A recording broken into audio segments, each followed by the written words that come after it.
Okay, here we are with the fourth question of section 1A in linear algebra done right. So we wanted to show that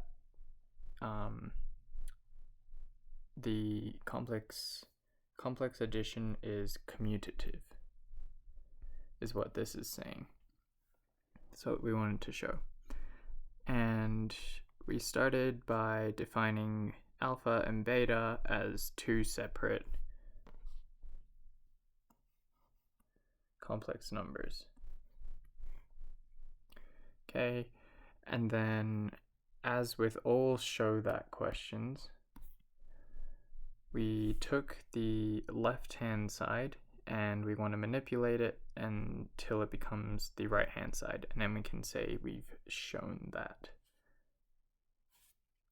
So first, you have to make assumptions that addition in the complex numbers is defined.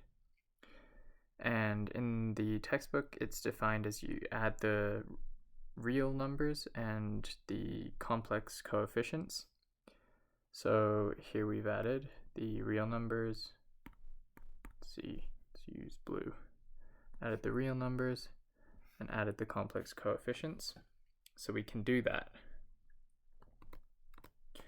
And then we want to, so I got a bit confused here, and to solve that confusion, I did a bit of working backwards. So I started with the result we want.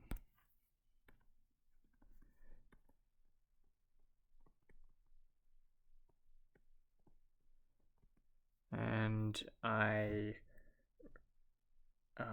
reversed the addition definition into adding, I did the addition definition and got this, and I noticed that this is just the reverse of these two.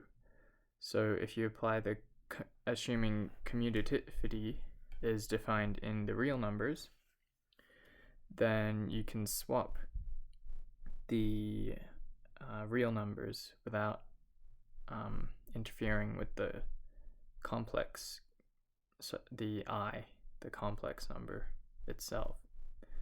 And then you can reverse the addition definition for complex numbers. So that would be the